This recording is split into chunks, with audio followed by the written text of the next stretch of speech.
Pit stops are the order of the day under this caution flag. Darrell, I'm going to ask you something. Why did Rodney Combs and the whole field come in on that lap and Ricky Craven stay out there? Well, they may have. I'm not sure again about the tire rule. It changes week to week, seems like. But it could be that he's saving his tires for later on. I mean, the 48 laps, that's 48 miles of a 200-mile race. The way the cautions are falling, he's probably going to be on fresher tires later on. I guess that's his thinking. Let's check with Glenn and find out the tire rule for today. Well, guys, the tire rule is 2 per caution. I think that what Craven's doing right now, the car's running so well that they just don't want to change tires. They don't feel like that they run enough laps on them, that they worn them down enough that it's going to bother them. I was in Kenny Wallace's pit. He has reported engine problems. The oil temperature has gone sky high on it. They picked up a water hose, then they decided that ain't going to cool the oil temperature off. So he's got problems. Motor problems continue to plague Kenny Wallace. But I'll check with John Munsum in Craven's pits in just a moment, find out exactly what their strategy is. Well, it's kind of unusual. If you can take on 2 tires every stop, I mean, if everybody on the field come in, I would have looked in my mirror. That'd probably changed my mind. Well, but you've got, buddy, 34 cars on the lead lap, though. Yeah, that's what I was going to say. Right at this point, you'd have to go back to 35th place. And the way the wrecks have been happening in the middle of the latter back part of the field, I think he's probably safer right where he is. Well, I'm going to differ with you guys. That's what I'm up here for. All right. Let's show you what happened to bring out the caution. Randy Porter got Looks like tagged. he got tagged there. Jeff Neal. Jeff Neal got him right in the right rear corner. And when you're going down that straightaway, you talk about he's about as scared as you can get in a race car because you don't know what's coming out of that smoke at you. He got some serious problems with it. He's got less rear brake than he does front. Front wheels never move. Back wheels are turning pretty good. Harmless spin to the infield after that collision, and we're under caution, getting ready to go back to green. 50 laps complete. Next time by. We'll be right back. Still under caution here. It's the 4th one of the day. Why didn't leader Ricky Craven pit? Glenn Jarrett. Mike, we'll find out in just a moment. He is talking with Ricky Craven right now. They're discussing the move that they made, and among other things. We'll get with him in just a moment. John told me that one of the problems with being the leader is that you're the guy that has to make the first choice.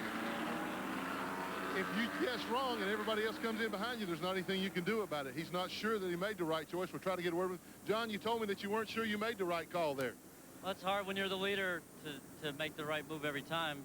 You know, obviously it appears at this point that we didn't make the right move. But we'll have to see what happens for the rest of the race. We're going to be 2 tires behind. They're going to have fresher tires. So we'll have to make it up by using our brains. Well, I hope that their brains will get them out of this fix. Randy? Tommy Ellis back behind the wall and in the infield here with his car. Tommy, I know you don't know exactly what happened, but boy, you took a lick. That's the hardest I think I ever hit a wall in my life, and I've hit a lot of them. But it was a bad day. We just had bad problems the whole time we were here. We had an oil leak, and then we got out there and we got it straight. We qualified decent. Then we went out this morning. We run 2 laps of practice, and we blew an engine, so we didn't get any practice. And when I started the race, the car was bad loose, and I kept hoping it was the tires and they'd come in, but they never did. So I let everybody go. I said, well, maybe if we let them go, we can run to the caution, and you know, then we could come in and maybe work on it and fix it. I know it's something that we could have fixed, but because the car was too good in practice. But I don't know, somebody got into me a little bit. I gave them plenty of room, and it just here when you're going that fast and you loose already, it don't take a lot. But it just, I tried to correct it, and it just got it into the wall real hard. Bad day for this Moen Fawcett Chevrolet, and a bad day for all the guys who worked on the car. There'll be another day maybe, and these guys worked hard all week, and that's what it's all about. Thanks, Tommy. Tommy Ellis. Oh, I'm not going to say I told you so, because, I mean, really, it's a choice that you have to make when you lead car. And one thing he's got in his favor, it is a one-groove racetrack right at the moment, so he may have the track position to help him there and override the new tires. Talking about Ricky Craven, who leads this race. You know, something that he brought up that I didn't think about real quickly was the fact that he's going to be 2 tires behind the rest of the day. Because next time in, if they had a caution right now, he'd get rights, they'd get lefts. And they got 4 fresh tires. Well, he's got a real problem right now, as you see Derek Cope trying to make his lap up right there, and he is on older tires. Derek Cope may make his lap up. Derek Cope pitted and got 4 fresh tires. And then as the 1-lap car got to come right up alongside Craven for the restart, let's see if those 4 fresh tires do him enough good to get him back on the lead lap. Chad Little started the car, Derek Cope in relief. It is a potential winning car. Cope qualified it 3rd. He's going to settle in here for a moment. Let's go back to the second pack where Robert Presley in 99, Tim Fito in 55, and Jimmy Spencer in 64, all chasing Mark Martin. Yeah, they're chasing Mark Martin. Mark Martin had a great pit stop. He was behind Harry Ganchis there in the end of that little train there. Now he's almost a quarter of a straightaway ahead of Harry. And he is coming to the front in a big kind of way. He's on the move.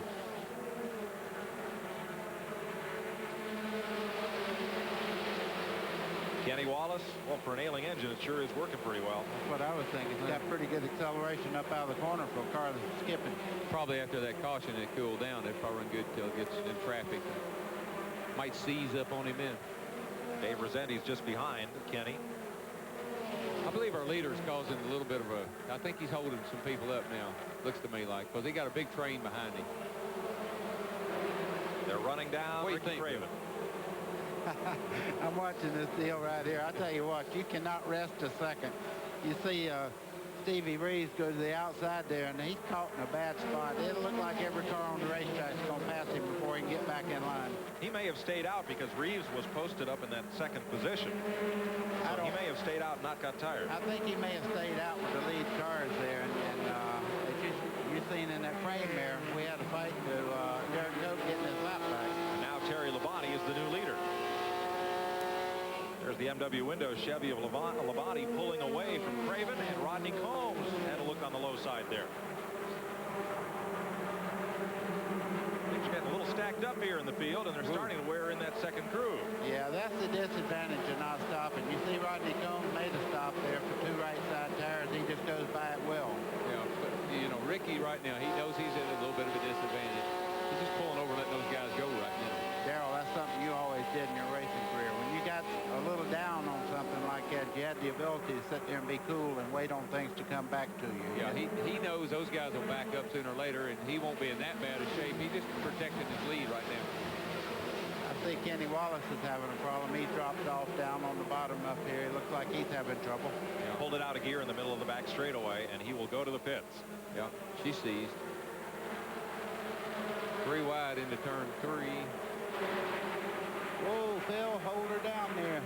Stevie Reed's still trying to get in that bottom groove. He's a dirt track racer. He drives midgets and whatnot. He likes that outside kind of slick and loose.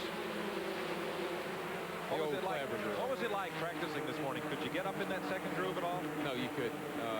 It's right around the bottom on the white line. If you look at the racetrack, you'll see how black it is through the bottom of the racetrack, and that's where you got to be. We're going down to Kenny Wallace's. Well, it's a quick stop. Well, very quick stop. Tires and out. He'll Might lose have the had lap. a tire going down or something, because that's all I seen him do. Right front did go down. We just got a report on that. So that's a tough brake ride at the moment, but he can make it up with that good a race car.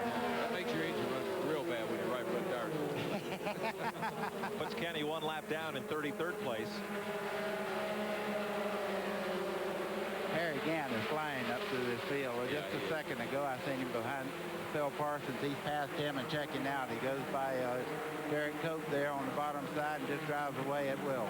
I tell you what, this guy right here, the longer he goes, the better he gets. Turn 2, Kenny Wallace in trouble again. He's way up the top of the racetrack and moving very slowly. Now down the back straightaway, he's trying to get down to the inside. The new tires did not cure whatever ails that car, and he will be back in the pits. The point leader. A lot of times you'll have that car drop down like that, and you think it's the tire, and it might be something on the suspension that's messed up, or something's rubbing a hole in the tire real quick. He's down on that tire again, though. You can see the nose of the car is dragging the ground there, looks like. That looks like the tire is just fine. Looks like the suspension might have broken. The right front's dragging there. Something's got the car cockeyed. Glenn? Well, guys, when the tire went down last time under speed and hit with such force on the pavement, it broke something in the suspension. That's what the problem with the car is. He's going to take it behind the pit wall. They're going to have to try to repair it, get him back out. Boy, leading the point standings has not been the place to be this year.